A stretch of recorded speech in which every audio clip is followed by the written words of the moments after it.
Hi, ಇವತ್ತು ನಾನು ಕೋಡುಬಳೆ ಹೇಗೆ ಮಾಡೋದು ಅಂತ ಹೇಳ್ಕೊಡ್ತೀನಿ ಬನ್ನಿ. ಹಾಗೆ ವಿಡಿಯೋ ಸ್ಕಿಪ್ ಮಾಡದೆ ಪೂರ್ತಿಯಾಗಿ ನೋಡಿ. ಸ್ಕಿಪ್ ಮಾಡೋದ್ರಿಂದ ನಾನು ಯಾವ ಥರ ಮಾಡಿದೆ ನನಗೆ ಗೊತ್ತಾಗೋದಿಲ್ಲ. ಹಾಗಾಗಿ ವಿಡಿಯೋ ಸ್ಕಿಪ್ ಮಾಡದೆ ಪೂರ್ತಿಯಾಗಿ ನೋಡಿ. ಬನ್ನಿ, ಇವಾಗ ಈ ಥರ ಕ್ರಿಸ್ಪಿ ಕೋಡುಬಳೆ ಹೇಗೆ ಮಾಡೋದು ಅಂತ ಹೇಳ್ಕೊಡ್ತೀನಿ, ನೋಡೋಣ ಬನ್ನಿ. ಹಾಗೆ ಲೈಕ್ ಮಾಡಿ, ಶೇರ್ ಮಾಡಿ, ಕಮೆಂಟ್ ಮಾಡಿ, ಸಬ್ಸ್ಕ್ರೈಬ್ ಮಾಡಿ, ಪಕ್ಕದಲ್ಲಿರೋ ಬೆಲ್ ಬಟನ್ ಕ್ಲಿಕ್ ಮಾಡಿ. ನೋಟಿಫಿಕೇಷನ್ ಮೊದಲು ನಿಮಗೆ ಬರುತ್ತೆ. ನಾನು ಯಾವುದಾದ್ರೂ ವಿಡಿಯೋ ಬಿಟ್ಟಿದ್ರೆ ಮೊದಲು ನಿಮಗೆ ಬರುತ್ತೆ.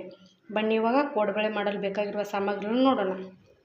1 ಕಪ್ ಅಕ್ಕಿ ಹಿಟ್ಟು, ಹಾಗೆ ಅರ್ಧ ಕಪ್ಪು ರವೆ, ಬಾಂಬೆ ರವೆ ಅಥವಾ ಚಿರೋಟಿ ರವೆ, ಆಮೇಲೆ 1/4 ಕಪ್ಪು ಪುಟಾಣಿ ಹಿಟ್ಟು, ಅಜ್ವೇನು, ರುಚಿ ತಕ್ಕಷ್ಟು ಉಪ್ಪು, ಎಣ್ಣೆ, ಎಳ್ಳು, ರೆಡ್ ಚಿಲ್ಲಿ ಪೌಡ್ರ್ ಅಥವಾ ಅಚ್ಚ ಖಾರದ ಪುಡಿ. ನಾನು ಈ ಬೌಲಲ್ಲಿ 1 ಕಪ್ಪು ಅಕ್ಕಿ ಹಿಟ್ಟು ತೊಗೊಂಡಿನಿ. ಹಾಗೆ ಅರ್ಧ ಕಪ್ಪು ಇದೇ ಬೌಲಲ್ಲಿ ರವೆ ತೊಗೊಂಡಿದ್ದೀನಿ. ಈ ಬೌಲಲ್ಲಿ 1/4 ಕಪ್ಪು ಪುಟಾಣಿ ಹಿಟ್ಟು ತೊಗೊಂಡಿದ್ದೀನಿ. ಬನ್ನಿ, ಇವಾಗ ಹೇಗೆ ಮಾಡೋದು ಅಂತ ನೋಡೋಣ. ಒಲೆ ಮೇಲೆ ಒಂದು ಕಡಾಯಿ ಇಟ್ಕೊಂಡಿನಿ. ಇವಾಗ ಗ್ಯಾಸ್ ಹಾಕ್ಕೊಳ್ಳೋಣ. ಬನ್ನಿ, ಇವಾಗ ಕಡಾಯಿಗೆ ಅಕ್ಕಿ ಹಿಟ್ಟು ಹಾಕ್ಕೊಳ್ಳೋಣ. ಚೆನ್ನಾಗಿ ಒಂದು 4-5 ನಿಮಿಷ ಅಕ್ಕಿ ಹಿಟ್ಟು ಹುರ್ಕೊಳ್ಳೋಣ.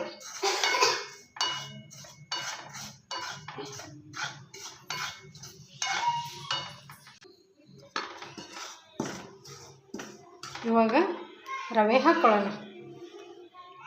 ಚಿರೋಟಿ ರವೆ ಅಥವಾ ಬಾಂಬೆ ರವೆ ಹಾಕ್ಕೊಳ್ಳೋಣ. ಚೆನ್ನಾಗಿ ಒಂದು 4-5 ನಿಮಿಷ ಹುರ್ಕೊಳ್ಳೋಣ.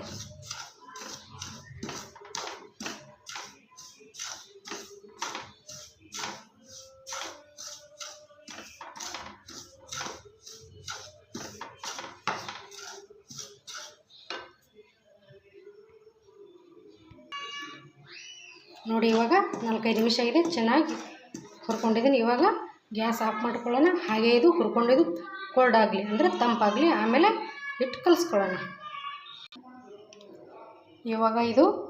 ಇವಾಗ ಹುರಿದಿರುವ ಅಕ್ಕಿ ಹಿಟ್ಟು ಹಾಗೆ ರವೆ ಇವಾಗ ತಂಪಾಗಿದೆ. ಇವಾಗ ಎಣ್ಣೆ ಕಸ್ಕೊಳ್ಳೋಣ ಬನ್ನಿ. ಇವಾಗ ಎಣ್ಣೆ ಹಾಕ್ಕೊಳ್ಳೋಣ.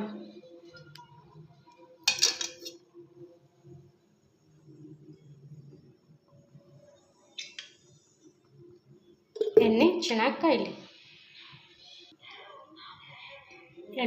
ಕಾಯಲಿ. ಅಷ್ಟೆಲ್ಲ ಬನ್ನಿ ಹಿಟ್ಟಿಗೆ ಮಸಾಲೆಗಳು ಮಿಕ್ಸ್ ಮಾಡ್ಕೊಳ್ಳೋಣ. ನೋಡಿ, ಇವಾಗ ಅಕ್ಕಿ ಹಿಟ್ಟು ಮತ್ತು ರವೆ ಹುರ್ಕೊಂಡು ಬಂದಿದ್ವಲ್ಲ, ಇವಾಗ ಅದು ಆರಿದೆ. ಇವಾಗ ಪುಟಾಣಿ ಹಿಟ್ಟು ಹಾಕ್ಕೊಳ್ಳೋಣ ಅಥವಾ ಹುರಿಗಡಲೆ ಹಿಟ್ಟು. ಇವಾಗ ರುಚಿಗೆ ತಕ್ಕಷ್ಟು ಉಪ್ಪು,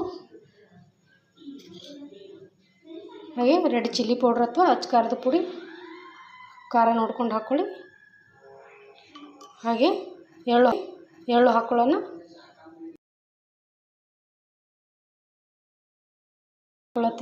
ಇವಾಗ ಅಜ್ವೇನು ಹಾಕ್ಕೊಳ್ಳೋಣ. 2 ಕೈದಿಂದ ಚೆನ್ನಾಗಿ ತಿಕ್ಕೊಂಡು ಹಾಕ್ಕೊಳ್ಳೋಣ. ಇವಾಗ ಎಣ್ಣೆ ಕಾದಿದೆ, ಎಣ್ಣೆ ಹಾಕ್ಕೊಳ್ಳೋಣ. ಇವಾಗ ಎಣ್ಣೆ ಚೆನ್ನಾಗಿ ಕಾದಿದೆ. ಇವಾಗ ಎಣ್ಣೆ ಹಾಕ್ಕೊಳ್ಳೋಣ.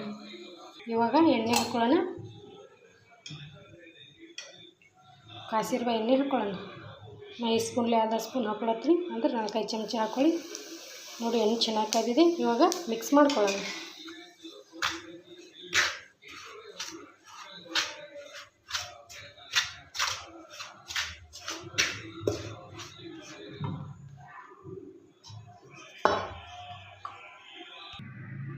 ಇವಾಗ ಚೆನ್ನಾಗಿ ಕೈಲಿ ಮಿಕ್ಸ್ ಮಾಡ್ಕೊಳ್ಳೋಣ.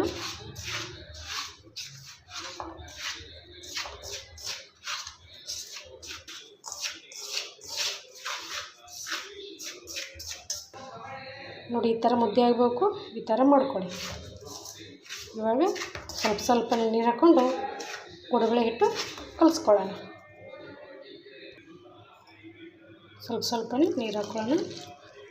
ಚೆನ್ನಾಗಿ ಕಲಿಸ್ಕೊಳ್ಳೋಣ.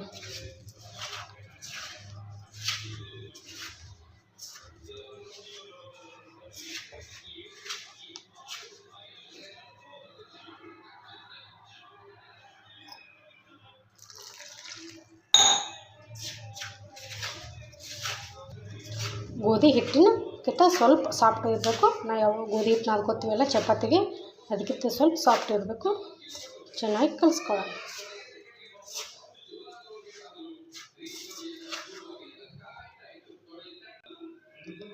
ನೋಡಿ ಇವಾಗ 4-5 ನಿಮಿಷ ಹಿಟ್ಟು ಚೆನ್ನಾಗಿ ನಾದ್ಕೊಂಡಿದ್ದೀನಿ. ಇದೇ ಥರ ನೀವು ನಾದ್ಕೊಳ್ಳಿ. ಸಾಫ್ಟಾಗಿರಬೇಕು. ಈ ಥರ ಚಪಾತಿ ಹಿಟ್ಟಿನಕ್ಕಿಂತ ಸ್ವಲ್ಪ ಸ್ಮೂತಾಗಿರಬೇಕು. ಬನ್ನಿ ಇವಾಗ ಕೋಡ್ಬಳೆ ಮಾಡೋಣ. ಇವಾಗ ಎಣ್ಣೆ ಕಾಸ್ಕೊಳ್ಳೋಣ. ಆವಾಗಲೇ ನಾವು ಹಿಟ್ಟಿನಲ್ಲಿ ಎಣ್ಣೆ ಹಾಕ್ಕೊಳ್ಳೋಕ್ಕೆ ಎಣ್ಣೆ ಕಾಸ್ಕೊಂಡಿದ್ದೀವಲ್ಲ, ಅದೇ ಕಡೆಗೆ ಇನ್ನೂ ಸ್ವಲ್ಪ ಎಣ್ಣೆ ಹಾಕ್ಕೊಂಡು ಇವಾಗ ಗ್ಯಾಸ್ ಹಚ್ಕೊಳ್ಳೋಣ. ಇನ್ನೂ ಸ್ವಲ್ಪ ಎಣ್ಣೆ ಹಾಕ್ಕೊಳತ್ತೀನಿ.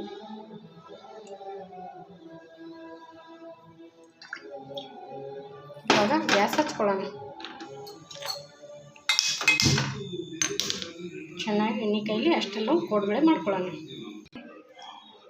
ಬನ್ನಿ ಇವಾಗ ಕೈಗೆ ಸ್ವಲ್ಪ ಎಣ್ಣೆ ಹಚ್ಚಿಕೊಂಡು ಇವಾಗ ಕೋಡ್ಬಳೆ ರೆಡಿ ಮಾಡ್ಕೊಳ್ಳೋಣ. ಈ ಥರದೊಂದು ಚಾಬೋರ್ಡ್ ತೊಗೊಳ್ಳಿ, ಇಲ್ಲಾಂದರೆ ಗ್ಯಾಸಿನ ಕಟ್ಟಿ ಮೇಲೆ ಕೂಡ ಮಾಡ್ಕೋಬೋದು.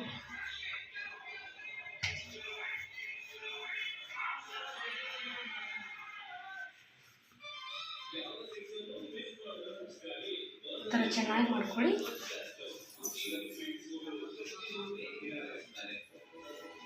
ನೋಡಿ ಇವಾಗ ಕಟ್ ಮಾಡ್ಕೊಳ್ಳೋಣ. ಈ ಥರ ಕೋಡ್ಬಳೆ ಮಾಡ್ಕೊಳ್ಳಿ. ನೀವು ದೊಡ್ಡ ಬೇಕಂದ್ರೆ ದೊಡ್ಡ ಮಾಡ್ಕೊಳ್ಳಿ, ಇಲ್ಲ ಚಿಕ್ಕದಾಗಿ ಬೇಕಂದ್ರೆ ಚಿಕ್ಕದಾಗಿ ಮಾಡ್ಕೊಳ್ಳಿ. ನೋಡಿ ಇವಾಗ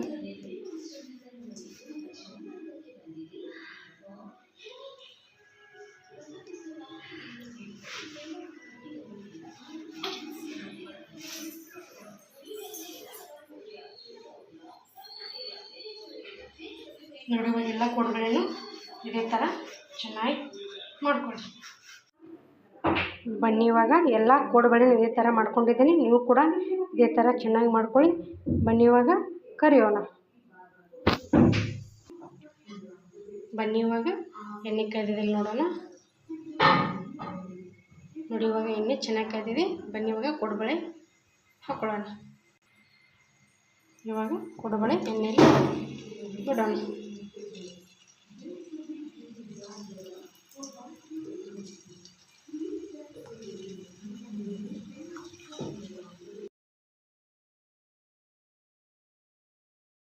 ಉರಿ ಮಧ್ಯಮ ಉರಿಯಲ್ಲಿರಲಿ ಅಥವಾ ಸಣ್ಣ ಉರಿಯಲ್ಲಿರಲಿ.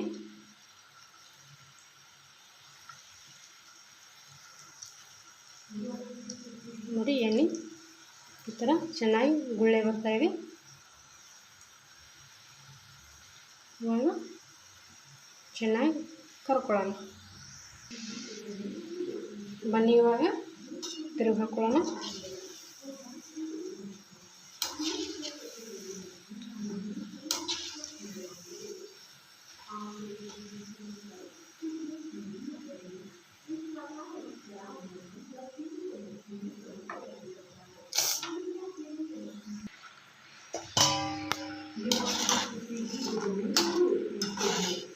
ಬನ್ನಿ ಇವಾಗ ಕೋಡ್ಬಳೆ ಕರೆದಿದ್ದಾವೆ, ತೆಗೆದುಕೊಳ್ಳೋಣ.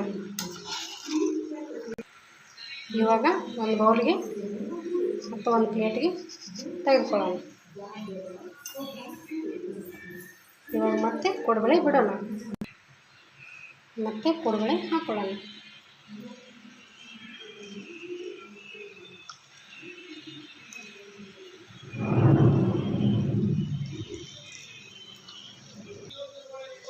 ಬನ್ನಿ ಇವಾಗ ತಿರುಗಿ ಹಾಕ್ಕೊಳ್ಳೋಣ.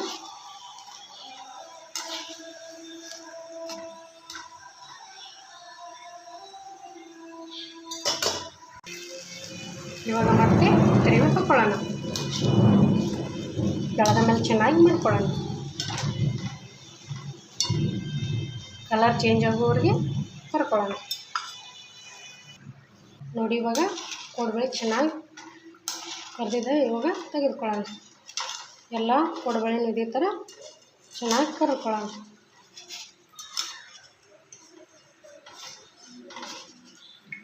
ಎಣ್ಣೆ ಜಾನ್ಲೆ ಇವಾಗ ಒಂದು ಬೌಲ್ಗೆ ಸರ್ವ್ ಮಾಡ್ಕೊಳ್ಳೋಣ. ಇವಾಗ ಎಲ್ಲ ಕೋಡ್ಬಳೆನೂ ಇದೇ ಥರ ಚೆನ್ನಾಗಿ ಕರ್ಕೊಳ್ಳೋಣ. ನೋಡಿ ಇವಾಗ ಎಲ್ಲ ಕೋಡ್ಬಳೆನೂ ಚೆನ್ನಾಗಿ ಕರ್ಕೊಂಡು ಒಂದು ಬೌಲ್ಗೆ ಸರ್ವ್ ಮಾಡ್ಕೊಂಡಿದ್ದೀನಿ. ನೀವು ಕೂಡ ಟ್ರೈ ಮಾಡಿ, ಸೂಪರಾಗಿರುತ್ತೆ. ನೋಡಿ ಎಷ್ಟು ಚೆನ್ನಾಗಿ ಕ್ರಿಸ್ಪಿಯಾಗಿ ಸೌಂಡ್ ಬರ್ತವೆ.